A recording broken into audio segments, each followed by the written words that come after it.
할렐루야. 반갑습니다. 오늘도 우리 그리스도의 풍성한 사랑에 힘입어 또 예배 자리에 나오신 우리 성도님들 주님의 이름으로 환영하고 축복합니다. 오늘 우리 주기도문의 7번째 시간이 되겠습니다. 오늘 우리 기도는 시험에 들지 않게 구하는 기도인데, 우리 앞뒤 좌우로 보시면서 이렇게 한번 인사하면 좋겠습니다.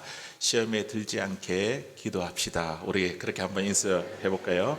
시험에 들지 않게 기도합시다. 감사합니다. 오늘도 우리 주시는 말씀을 통해 시험과 유혹에 우리가 넘어가지 않도록 깨어 기도할 수 있는 사랑하는 저와 여러분들 다 될 수 있기를 주의 이름으로 간절히 소원합니다. 지금 이제 동부 쪽에 한참 이제 눈 사태가 참 많이 일어나고 있는데요. 눈 사태를 당할 경우 생존을 좌우하는 아주 중요한 전략이 있다고 합니다. 우리가 덴버에 사는데 우리도 그럴 수가 있지 않습니까? 갑자기 눈이 많이 올 수 있는데 그것은 무작정 눈을 파내는 것이 아니라 먼저 침을 뱉어서 그 방향을 확인하는 것이라 이렇게 이야기합니다. 그게 뭔지 나중에 가면서 말씀해 드리겠습니다. 눈 사태에 갇혀서 사람들이 가장 많이 저지르는 이 실수는요, 많은 눈에 덮이자마자 사람들이 어떻게 할까요? 이 눈을 파내기 시작합니다. 파는 것 자체가 잘못된 것은 아니죠. 문제는 방향을 잃어버린 채 눈을 파고 있는 것에 있습니다. 엉뚱한 방향을 가지고 그 눈을 계속 파다 보면 살기 위해 애쓴 그 노력조차 오히려 더 깊은 위험 속으로 밀어넣을 수 있습니다. 실제로 한 잡지에서 소개된 사례를 보면요, 구조대가 발견한 이 희생자는 무작정 눈을 파다가 무려 10m 더 아래로 파고든 상태였다고 합니다. 그 사람은 살아남기 위해 최선을 다했지만 이런 기준, 방향이 없는 이 노력은요, 결국 남아있던 힘마저 모두 소진하게 만들었습니다. 처음부터 침을 뱉어 방향을 확인했더라면 그 결과는 달라졌을지도 모르겠습니다. 우리가 눈 속에 파묻힌 경험은 없지만 눈 속에 파묻히면요, 위와 아래를 분간하는 것이 거의 불가능하다고 말합니다. 그러나 그런 상황 속에서도 변하지 않는 한 가지가 있습니다. 그것은 바로 중력의 법칙입니다. 아래로 끌어당기는 힘이죠. 그래서 구조 전문가들은 이렇게 말합니다.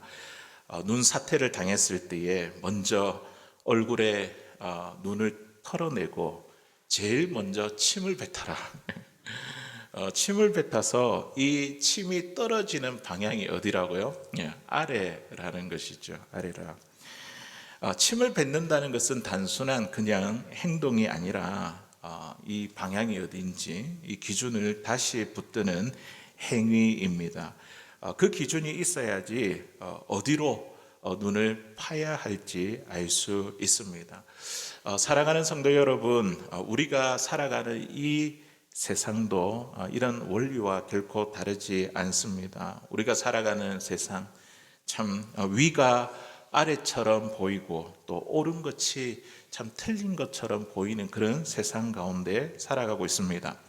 사람들은 빛을 찾기 위해 더 열심히 파내지만 방향을 잃은 채 파다 보면요, 빛이 아니라 오히려 더 깊은 어둠 속으로 들어갈 수 있다는 것이죠. 그래서 이 땅 가운데 우리 예수님께서 오신 것입니다. 우리의 영적 방향 감각을 잃어버린 우리 인생의 길이 되어주시고 기준이 되어주시기 위해, 또 우리가 어디로 가야 될지 가르쳐주는 이런 영적 나침반, 이런 방향이 되어주시기 위해 예수님이 이 땅에 오셨습니다. 그렇다면 우리가 살아가면서 맞닥뜨리게 되는 수많은 문제와 어려움들, 또 시험과 유혹 앞에서 우리는 어떤 것을, 무엇을 기준으로 삼아야 될까요? 그리고 우리는 어느 방향으로 나아가야지 죄와 실패로 이어지지 않고 하나님의 뜻을 향하여 우리가 걸어갈 수 있을까요?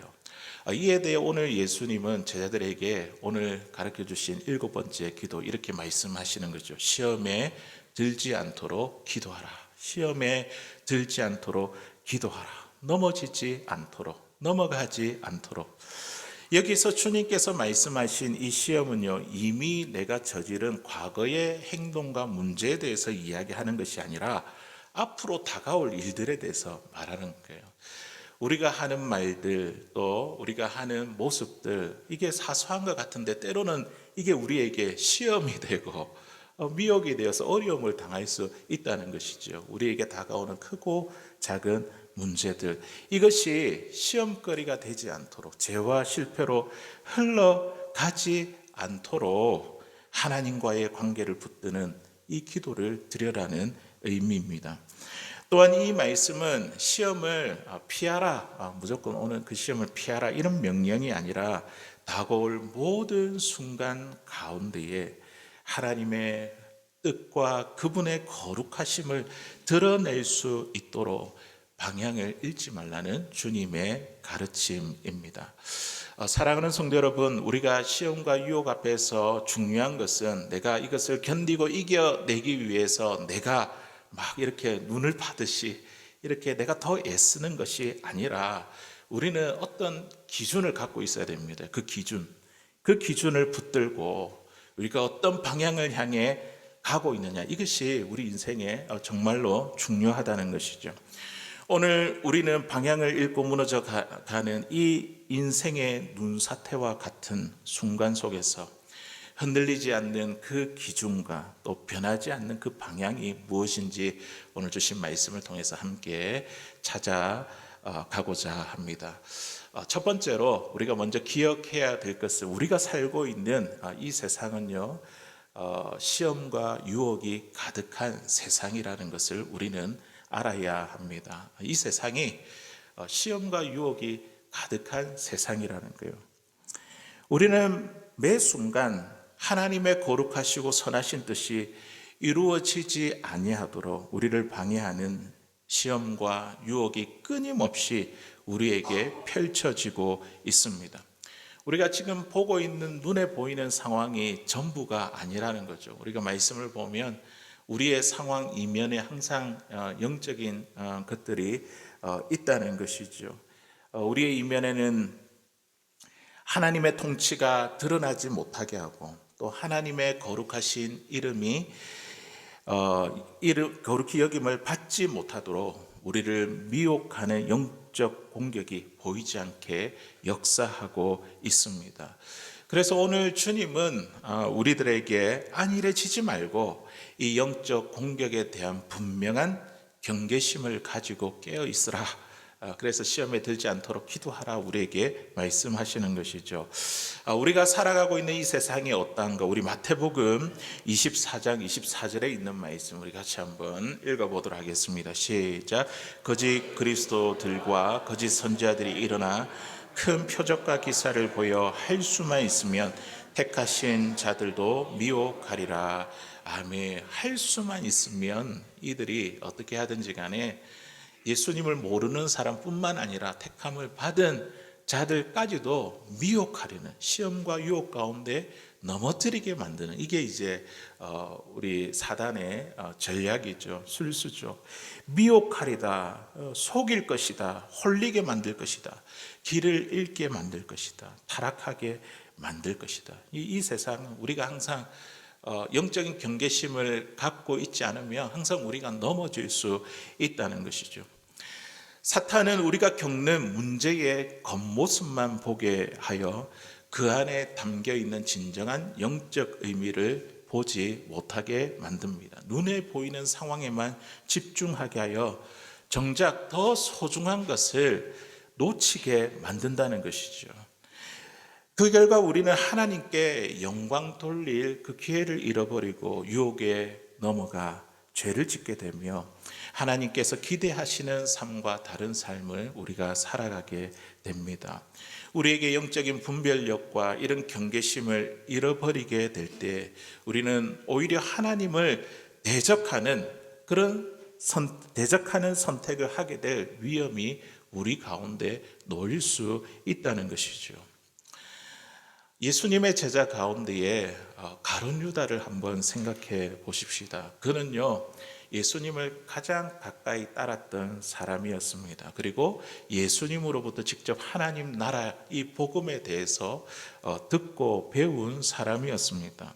또한 예수님의 모습을 옆에서 지켜보았죠. 그분이 갖고 있는 권세와 능력으로 병자들이 나음을 받고 그리고 귀신이 쫓겨가는 놀라운 역사를 직접 목격한 사람이었습니다. 그럼에도 불구하고 그는 하나님의 뜻을 이루는 가장 존귀한 자리에서 자기의 스승인 예수 그리스도를 팔아 멸망의 길로 나아갔습니다. 이 사건은 우리에게 굉장히 중요한 교훈을 줍니다.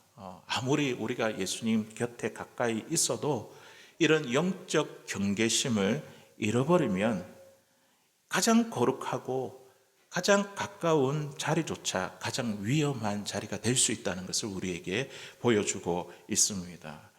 그러므로 우리가 지금 앞으로 만나게 되는 크고 작은 수많은 일들도 우리의 선택과 결정에 따라 주님의 뜻을 이루어 드릴 수 있는 그 기회가 될 수도 있고, 반대로 시험과 유혹 앞에 넘어질 때는 하나님의 통치가 가려지고 하나님의 이름이 거룩히 여김을 받지 못하는 그런 결과로도 이어질 수 있습니다. 그렇기 때문에 우리는 시험에 들지 않게 하옵시며 이렇게 기도해야 된다는 것이죠. 그래서 성경은 우리에게 이렇게 권면합니다. 시험을 만날 때에 야고보서 1장 2절에서 4절까지 있는 말씀 우리 같이 읽어보겠습니다. 시작. 내 형제들아 너희가 여러 가지 시험을 당하거든 온전히 기쁘게 여기라. 이는 너희 믿음의 시련이 인내를 만들어내는 줄 너희가 알미라. 인내를 온전히 이루라. 이는 너희로 온전히 구비하여 조금도 부족함이 없게 하려 함이라. 아멘. 시험을 당하면 우리는 시험 당하는 건 너무 싫지 않습니까? 없었으면 좋겠는데. 그런데 이 야고보는 뭐라고 이야기합니까? 시험을 당하거든 온전히 기쁘게 여기라. 왜냐하면 이 시험을 통해서 하나님의 뜻을 드러낼 수 있고 하나님의 거룩함을 나타낼 수 있기 때문입니다. 그래서 시험을 만나면 어떻게 해요? 기쁘게 여기라. 그 시험이 무엇을 만들어낸다고요? 인내를 만들어내고, 그리고 이 시험을 통해서 결국에는 우리를 어떻게 한다고요? 너희로 온전하고 구비하여 준비되게 하여 조금도 부족함이 없게 하려 함이라. 이런 유익함을 갖게 하기 위해서 시험에 들지 않도록 기도하라. 우리 주님이 말씀하시는 것이죠. 이런 시험이 하나님의 뜻을 이루는 방편이 되지만 또 반대로 우리가 영적인 경각심을 우리가 잃어버리게 될 때는 또 어떻게 되냐면 주님은 마지막 때 또 이렇게 경고합니다. 많은 사람이 실족하게 되어 서로 미워하게 될 것이다. 또한 우리가 세상의 시험과 유혹에 우리가 빠지게 되면, 넘어가게 되면 그 결과는 전 반대로 된다는 것이죠. 실족하게 되고 우리가 넘어지게 되고 어떻게 해요? 서로 미워하게 되는 그런 결과를 얻게 될 것입니다. 그렇기 때문에 시험에 들지 않게 기도하라. 우리가 살아가는 이 세상은 늘 시험과 유혹이 가득하다는 것을 우리가 늘 기억해야 됩니다. 사랑하는 성도 여러분, 사탄은요 우는 사자처럼 두루 삼킬 자를 지금도 찾고 있습니다. 시험과 유혹이 가득한 세상에 우리가 지금 살고 있음을 우리는 결코 잊어서는 안 됩니다. 그래서 아무리 사소해 보이는 문제라 할지라도 우리는 여기에 넘어질 수 있다는 영적인 경계심을 가지고 우리의 말, 우리의 표정, 또 우리의 행동 하나 아무것도 아닌 것 같은데 이게 우리에게 시험거리가 되고 유혹이 거리가 될 수 있다는 그런 경계심을 가지고 하나님의 보호와 인도를 구하는 삶을 살아갈 수 있는 저와 여러분들 될 수 있기를 바랍니다. 2년 전에 아이들과 함께 모압 인근의 국립공원을 여행한 적이 있습니다. 아내와 아이들이 그 아름다운 풍경을 보고 얼마나 좋아했는지 모릅니다. 그런데 몇 시간이 지난 뒤에 아들이 이어폰 한쪽을 잃어버렸다고 이야기하는 겁니다. 그 순간부터 이제 이 이어폰이 언제부터 어디에서 잃어버렸는지 알 수가 없어서 우리는 차 안을 뒤지기 시작했습니다. 아들이 내가 너무 소중히 여기는 것이라고 이렇게 이야기했기 때문에 모두 다 걱정과 염려로 가득 찼습니다. 잃어버린 것 때문에 눈앞의 아름다운 풍경도 전혀 감흥이 없었습니다.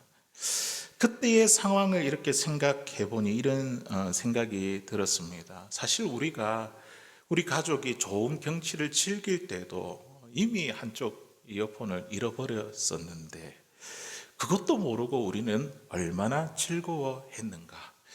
잃어버린지 몰랐기 때문에 우리가 기뻐할 수 있었던 것이 아닌가. 영적으로 적용해 보면 이것도 우리의 영적으로도 마찬가지입니다. 우리가 무엇을 잃어버렸는지 모르면 우리가 하나님의 뜻도 모른 채 눈에 보이는 것만을 가지고 즐거워하며 우리가 가장 위험한 상태에 놓여질 수 있다는 것입니다. 사랑하는 성도 여러분, 혹시 우리도 소중한 것을 잃어버린 줄도 모르고 그저 눈에 보이는 것만 보면서 즐거워하며 우리의 삶을 살아가고 있는 것은 아닙니까?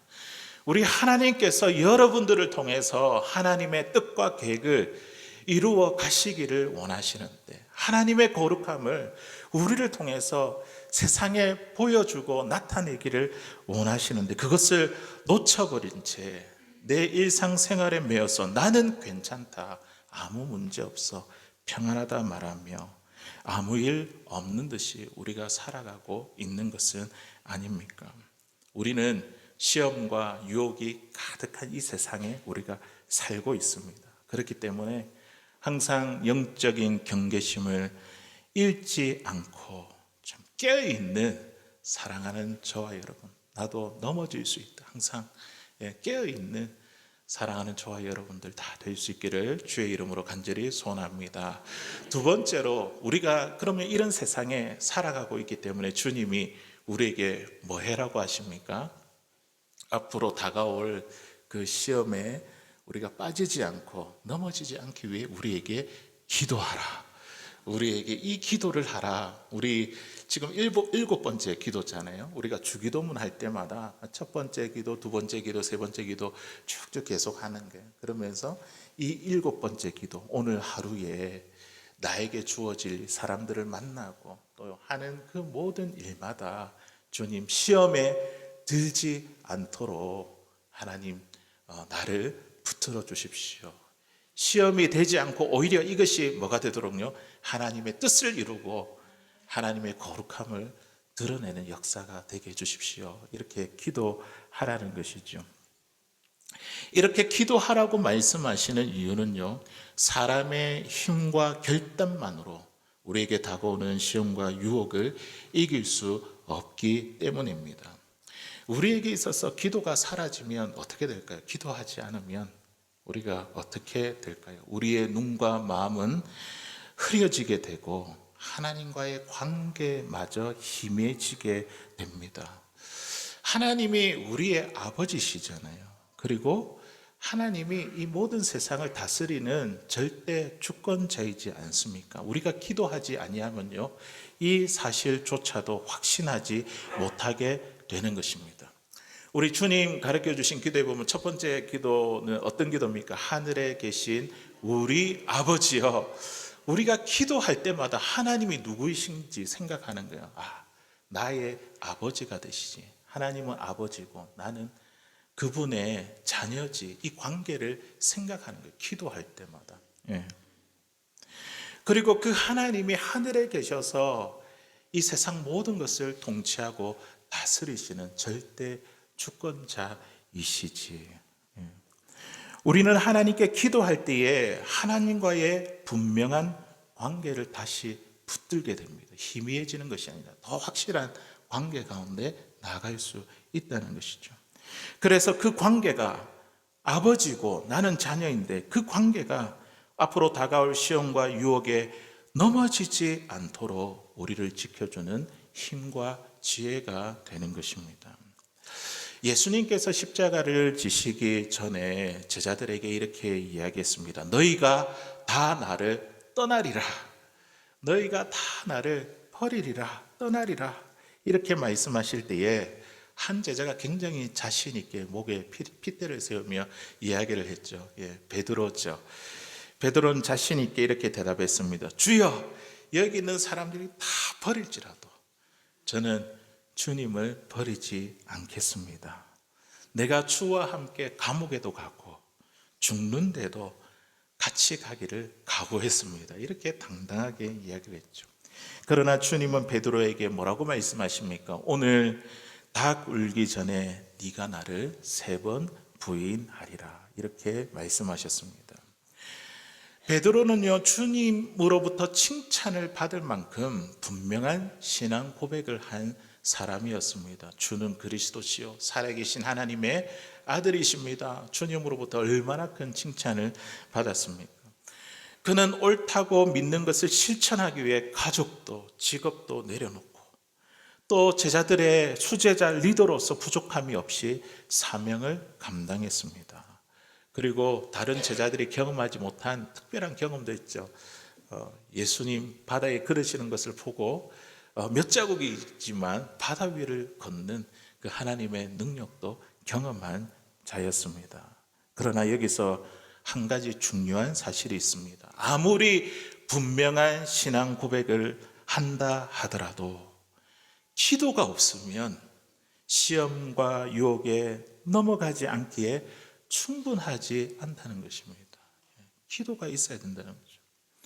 예수님은 이런 베드로에게 이렇게 말씀하셨습니다. 네가 시험에 넘어갈 것이지만, 우리 누가복음 22장 31절에 32절에 있는 말씀 우리 같이 읽어보겠습니다. 시작. 시몬아 시몬아 보라, 사탄이 너희를 밀가부르 하려고 요구하였으나 그러나 내가 너를 위하여 내 믿음이 떨어지지 않기를 기도하였노니 너는 돌이킨 후에 내 형제를 굳게 하라. 아멘. 우리가 살아가고 있는 세상은 시험과 유혹이 가득한 세상이라는 거죠. 예수님 아시고 뭐라고 이야기합니까? 그렇게 고백했을 때 시몬아 시몬아 보라, 사탄이 너희를 밀 까부르듯이 막 흔들어대면서 그 알곡과 쭉정이를 어떻게 가려냅니까? 막 흔들어가 채로 흔들어서 이 알곡과 쭉정이 껍질을 이렇게 가려내지 않습니까? 사탄이 막 이렇게 한다는 거죠.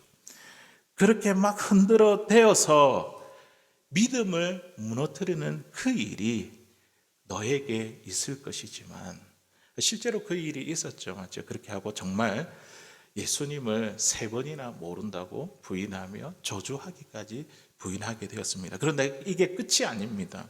32절에 있는 말씀에 보니까 내가 너를 위하여 내 믿음이 떨어지지 않기를 기도하였노니, 베드로가 3번 예수님을 부인하고도 그가 다시 주님께 돌아와서 사명을 감당할 수 있었던 그 이유가 무엇입니까? 주님이 그를 위해서 기도하셨기 때문이죠. 우리가 주님을 떠났다가도 우리가 다시 돌아올 수 있는 이유가 무엇입니까? 주님이 지금도 저와 여러분들을 위해서 중보하고 계시기 때문입니다. 그 기도 때문에 우리가 이 자리에 앉아서 주님을 예배하는 것이죠. 믿음이 떨어지지 않기를 기도하였노니, 베드로가 3번 참 주님 보기 민망하겠죠. 이렇게 부인을 했지만 그런 가룟 유다 같지 않았습니다. 맞죠? 눈물을 흘리며 회개하며 통곡하며 하나님 예수님께 돌이켰습니다. 그리고 자신의 사명, 형제를 굳게 하는 그 사명을 감당하게 되었는데 그것은 바로 우리 주님께서 그를 위해서 중보하셨기 때문입니다. 만일 예수님께서 베드로를 위해 기도하지 않으셨다면 그는 사탄의 공격에 완전히 무너졌을 겁니다.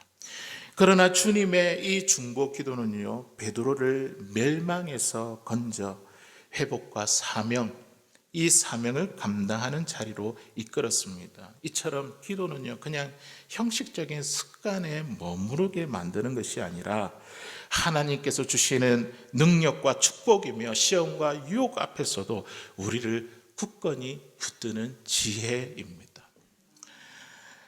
사도 바울과 실라도요, 이런 기도의 능력을 경험했습니다. 빌립보에서 그들이 복음을 전하다가 귀신 들린 이 여인, 이것 때문에 이제 주인에게 이익을 주던 그 여인이 있었는데, 이 귀신을 쫓아보냈죠. 더 이상 신통한 능력이 나타나지 않으니까 고발해가지고 그들이 붙잡혔습니다. 감옥에 갇혔으며 매를 무지 맞았습니다. 발에는 착고까지 채워졌습니다. 인간의 힘으로 도무지 벗어날 수 없는 그런 상황 가운데 있었습니다. 그러나 그들은 절망하지 않고 기도하며 하나님을 찬송했습니다. 그러자 어떻게 됐습니까?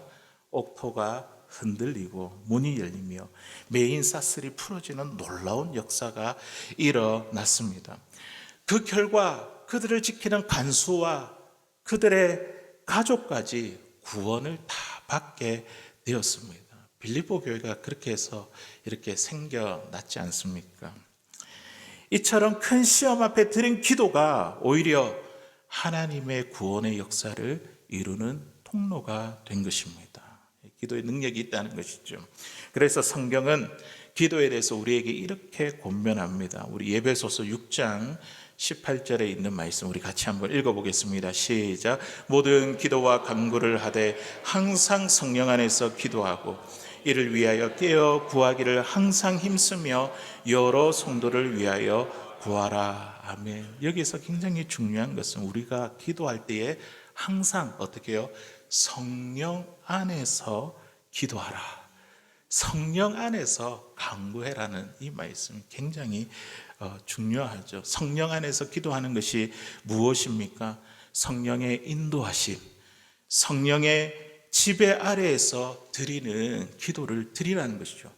내 욕심과 감정에 이끌려서 기도하지 말고 내 뜻대로 이루어지기를 위해서 기도하지 말고 성령의 인도하심으로 하나님의 뜻이 무엇인지 우리가 알고 그 뜻대로 이루어지기를 기도해라는 것이죠. 우리 바울과 실라가 이렇게 매를 맞고 한밤중에 있을 때에 그들이 기도하고 찬양했댔는데 어떤 기도를 드렸을 것 같습니까? 이 감옥에서 나가게 해주십시오. 매 맞은 건 너무 아프니까 억울하니까 나가게 해주십시오. 이 문제를 붙들고 기도했을까요? 저는 이 말씀을 보면서 그렇지 않다고 생각합니다. 주님, 우리가 이렇게 매 맞고 고통 가운데 있지만 이 일을 통해서 하나님의 뜻이 이루어지게 해주십시오. 주님의 거룩함이 드러나게 해 주십시오. 이것이 성령 안에서 드리는 기도가 아니겠습니까? 우리가 참 삶의 여러 가지 문제들을 가지고 많이 기도하지 않습니까? 참 집중해서 그렇게 기도하는데 오늘 우리가 그 성령 안에서 기도하는 거 우리가 이것을 좀 기억할 수 있기를 바랍니다. 이 일을 통해서 나의 문제를 통해서 아픔을 통해서 상처를 통해서 주님 하나님의 뜻이 이루어지고 하나님의 거룩함이 드러나게 해 주십시오. 이게 성령 안에서 드리는 기도죠. 그리고 이어서 뭐라고 합니까? 이를 위하여 깨어 구하기를. 이를 위해서 기도해라고 그랬죠. 이를 위해서 깨어 구하기를 항상 힘쓰며 성령 안에서 기도하기를 항상 힘쓰고 또 나를 위해서 기도할 뿐만 아니라 어떻게 해요? 옆에 있는 여러 성도들 위해서도 그분이 갖고 있는 문제와 아픔 하나님 이 문제를 통해서 하나님의 뜻이 이루어지게 해주시고 하나님의 거룩함이 드러나게 해주십시오. 이런 기도가 우리 주님이 바라시고 원하시는 기도입니다. 기도는 시험과 유혹에서도 죄와 실패로 이어지지 않게 하며 하나님의 뜻과 거룩함이 드러날 수 있게 하는 영적인 무기입니다. 그래서 오늘 주님께서 주기도문의 이 7번째 기도인 시험에 들게 하지 마옵시고 이 기도를 우리에게 가르쳐 주신 것입니다. 그러므로 사랑하는 성도 여러분, 우리는 어떤 문제 앞에서도 내 스스로 이 문제를 해결할 수 있다, 내 스스로 하나님의 뜻을 따라갈 수 있다, 이것이 아니라 그렇게 할 수 없는 자임을 기억해야 됩니다. 그래서 그 어려움과 시험 앞에서 내가 낙심하고 절망하기보다 그 속에서 하나님의 뜻과 하나님의 거룩하심이 드러날 수 있도록 우리는 기도해야 된다는 것입니다. 어떤 시험 앞에서도 우리가 이 기도를 통해서 하나님과의 관계를 붙드는 기준이 되어 주님의 거룩하심과 그분의 뜻을 이루는 그런 삶을 살아갈 수 있는 사랑하는 저와 여러분들 다 될 수 있기를 주의 이름으로 간절히 소원합니다. 이제 마지막으로 이제 세 번째, 우리가 살아가고 있는 이 세상은 시험과 유혹이 가득하고 예수님 기도하라고 하셨고, 그리고 또 예수님은 자신의 삶의 모습을 통해서 이 시험과 유혹에 넘어가지 않기 위해 말씀으로 늘 무장해 있어라고 우리에게 가르쳐 주십니다. 항상 말씀으로 무장해야 된다. 하나님의 말씀으로. 사도 바울은 에베소 교인들에게 마귀의 관계를 능히 대적하기 위해 하나님의 전신갑주를 입으라. 전신갑주는 누가 입는 거죠? 군인들이 적과 싸우기 위해서 입는 거지 않습니까? 옛날 같으면 이제 갑옷을 입고 또 방패도 입고 머리에 투구도 쓰고 또 창과 칼도 이렇게 가지게 될 건데요. 특히 마귀를 대적하는 그 손에 든 무기로 무엇을 이야기를 하냐면 그 무기가 뭐라고요? 성령의 검, 곧 하나님의 말씀을 가지라. 사단을 공격할 수 있는 무기가 하나님의 말씀이라는 거예요. 그러니까 그 하나님 말씀으로 무장해라는 거죠. 시험과 유혹에 넘어가지 않기 위해서 하나님의 말씀으로 무장해야 됩니다.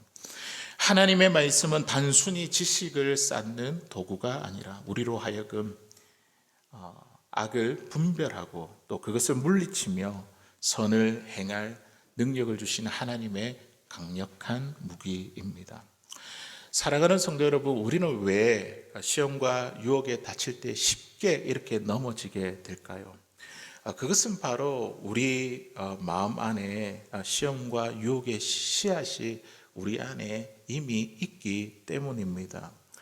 우리 안에 있는 육체의 본능과 자기 욕심이 너무나 익숙해져 있어서 그것을 죄로 인식하고 분별하기가 참 어렵기 때문입니다. 그래서 성경은 이렇게 이야기를 합니다. 우리 야고보서 1장 14절에서 15절까지 있는 말씀 우리 같이 읽어보겠습니다. 시작. 오직 각 사람이 시험을 받는 것은 자기 욕심에 끌려 미혹됨이니 욕심이 잉태한 즉 죄를 낳고 죄가 장성한 즉 사망을 낳느니라. 아멘. 우리가 죄 가운데 살아가는 것 아무 말도 안 하고 우리가 아무것도 가르쳐 주지 않아도 우리의 삶의 방향은 늘 이 죄를 향하여 우리가 걸어가게 되어 있다는 것이죠. 육체의 우리 본성적으로. 각 사람이 시험 받는 것은 무엇 때문이라고요?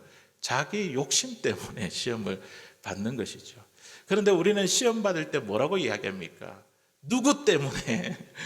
또 어떤 상황 때문에 우리가 항상 이렇게 이유를 대죠. 그런데 말씀에 보니까 자기 욕심에 이끌려 우리가 시험을 받게 된다고 우리에게 말씀해 주고 있습니다.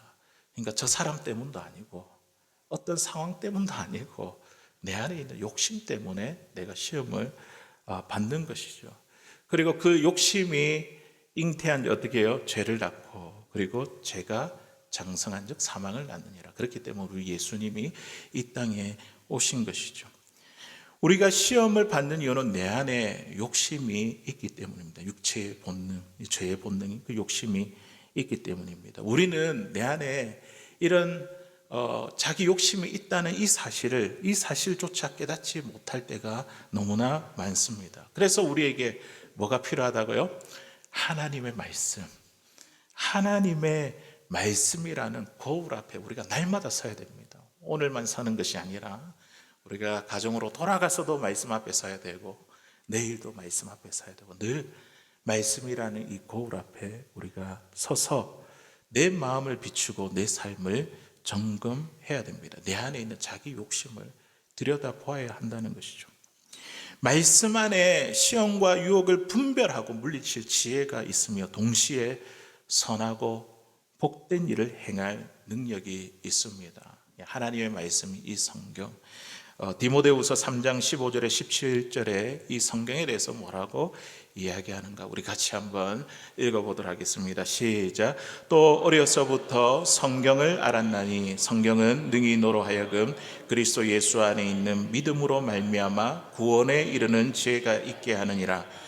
모든 성경은 하나님의 감동으로 된 것으로 교훈과 책망과 바르게 함과 의로 교육하기에 유익하니 이는 하나님의 사람으로 온전하게 하며 모든 선한 일을 행할 능력을 갖추게 하려 함이라. 아멘. 그렇기 때문에 우리가 하나님의 말씀으로 무장해야 된다는 것이죠.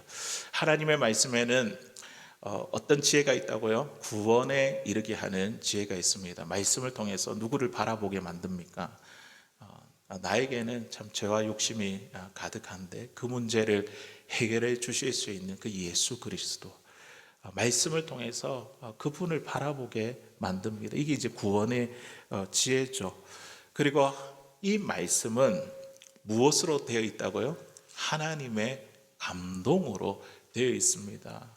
여러 저자들이 있지만 우리가 말씀을 읽어보면 꼭 한 분이 적은 것 같습니다. 맞죠?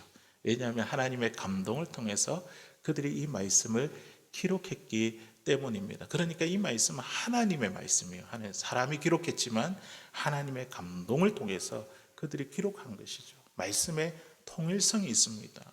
말씀은 누구에 대한 이야기입니까? 예수님, 오실 예수님, 또 오신 예수님, 그 예수님을 믿어야지 우리가 구원을 받는다. 그 예수님에 대한 이야기입니다. 또 하나님 사랑이죠. 그 사랑 때문에 우리를 보내주신 것. 이게 66권이 다 이 통일성을 가지고 있습니다. 그리고 이 말씀의 역할이 어떤 역할을 또 합니까? 교훈과 책망과 바르게 함과 의로 교육하기에 유익하니, 말씀을 통해서 우리의 잘못된 행실을 깨닫게 되고, 그리고 때로는 그 행실 때문에 책망을 받기도 하며, 또 우리가 어떻게 살아가야 될지 지혜와 방향을 또 얻게 됩니다. 이것은 곧 어떻게 해요? 하나님의 사람으로서 온전하게 되며 모든 선한 일을 행할 능력을 갖추게 함이라. 우리가 하나님의 사람이라고 한다면 하나님 사람답게 살아갈 수 있도록 그렇게 우리를 가이드하고 인도하는 것이 바로 하나님의 말씀입니다. 사랑하는 성도 여러분, 우리 예수님께서 우리 예수님도 사단의 시험을 받으셨지 않습니까? 공생애를 하기 전에 세례를 받으시고 예수님이 사단의 시험을 받으셨을 때에 이거를 어떻게 물리쳤는가, 이 승리의 원리를 우리는 분명히 배울 수 있습니다. 예수님이 세 가지 시험을 무엇으로 물리쳤다고요?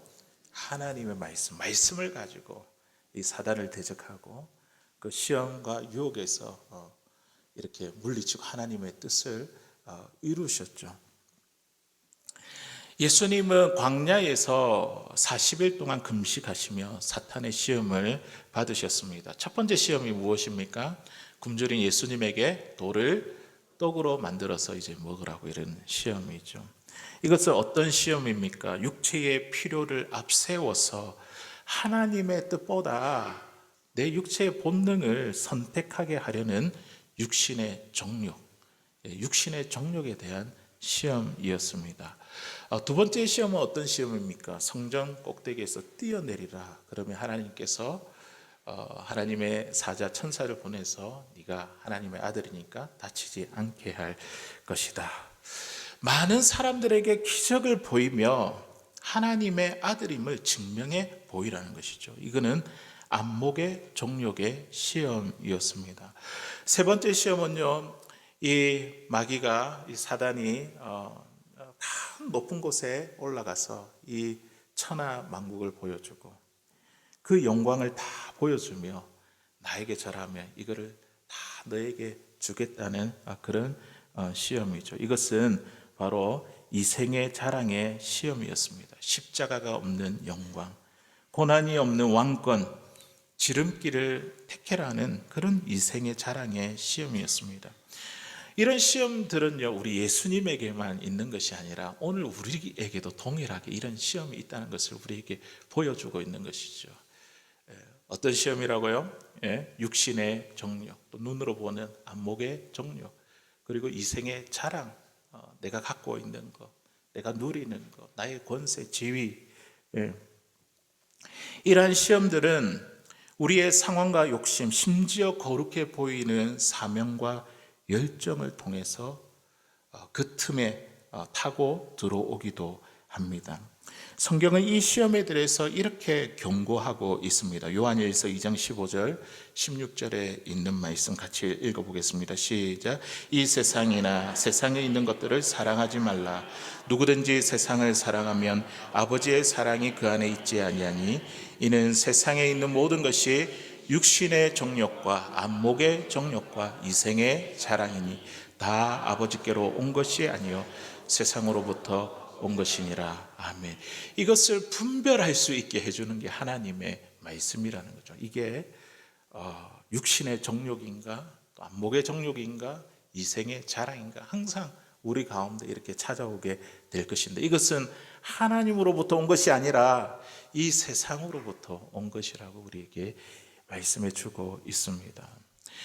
그렇다면 예수님께서 이 모든 시험을 이기신 이 무기는 무엇입니까? 그것은 바로 하나님의 말씀이었습니다.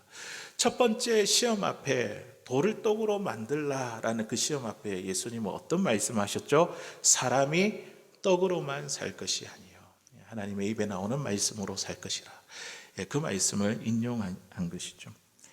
육신의 필요보다 하나님의 뜻을 선택하셨습니다. 두 번째 시험에는 어떻게 말씀하셨습니까? 주 너희 하나님을 시험치 말라 선포하시며, 믿음은 보여주는 것이 아니라 하나님을 향한 신뢰임을 말씀하셨습니다. 그리고 세 번째 마지막 시험에는요, 나에게 절하면 모든 것 다 주겠다, 이 영광 천하만국. 그때에 예수님 뭐라고 말씀하십니까? 주 너희 하나님께 경배하고 다만 그를 섬기라. 이렇게 말씀하시며 세상의 영광보다 순종과 십자가를 선택하셨습니다. 하나님의 말씀으로 이겨내셨다는 거죠. 예수님은 말씀으로 시험을 분별하셨고 또 이 말씀으로 시험을 이기셨으며 말씀으로 완전한 승리를 이루셨습니다. 그러므로 우리 안에도 말씀으로 가득해야 됩니다. 말씀으로 무장해야 됩니다. 우리 하루에 2장씩 우리가 말씀을 읽지 않습니까? 저도 좀 게을러지는 것 같아요.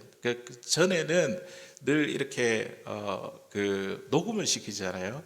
그럴 때는 이제 꼭 해야 되거든요. 그래서 막 이렇게 하다가 이제 그냥 읽는 걸로 하니까 하루 그냥 넘어가 버리고 그 다음 날에 4장을 읽어버리고 이런 경우가 막 생기더라고요. 그래서 하루에 우리가 2장씩 말씀을 읽는 거. 어떤 분은 이렇게 목사님 이 교회 오니까 숙제가 너무 많아요.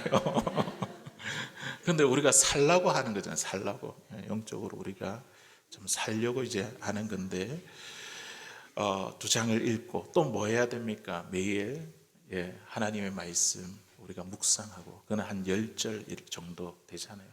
아침에 우리의 말씀을 우리 마음속에 깊이 새기는 거예요. 담는 거예요. 담아가지고 내가 시험과 유혹이 들어올 때마다 그 말씀을 꺼내는 거예요.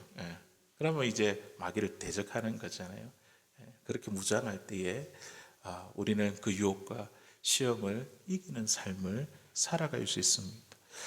말씀이 우리의 발에 등이 되고 우리의 길이 빛이 되어 우리의 삶을 올바로 인도하는 방향이 됩니다. 사랑하는 성도 여러분, 이제 말씀을 맺겠습니다. 시험과 유혹은 우리의 믿음을 무너뜨리기 위해서 항상 우리에게 다가오지만 우리는 기도와 말씀으로 맞설 때에 그것은 오히려 우리를 성장시키는 하나님의 도구가 됩니다. 오늘 눈사태 이야기했지 않습니까? 침을 뱉어가지고 기준을 정하고 또 방향을 살핀 다음에 그 파야 되잖아요. 하나님은 오늘 우리의 기준이 기도를 통해서 이 하나님과의 관계를 확신하는 것. 이것보다 더 분명한 선명한 기준은 없거든요. 기도하면서 내가 섬기고 나의 기도를 들으시는 그 하나님은 누구인가? 그 하나님과의 관계를 명확하게 하고 나의 아버지가 되시지. 그것이 기준이 되면요, 그분의 말씀에 따라 살아가는 것이 우리의 방향이 됩니다. 예, 그것이 방향이 돼요. 우리의 삶을 올바로 인도하게 되어 시험과 유혹 가운데 흔들리지 않고 하나님의 거룩함을 드러내고 하나님의 뜻을 이루어 갈 수 있는 사랑하는 저와 여러분들 다 될 수 있기를 주의 이름으로 간절히 소원합니다.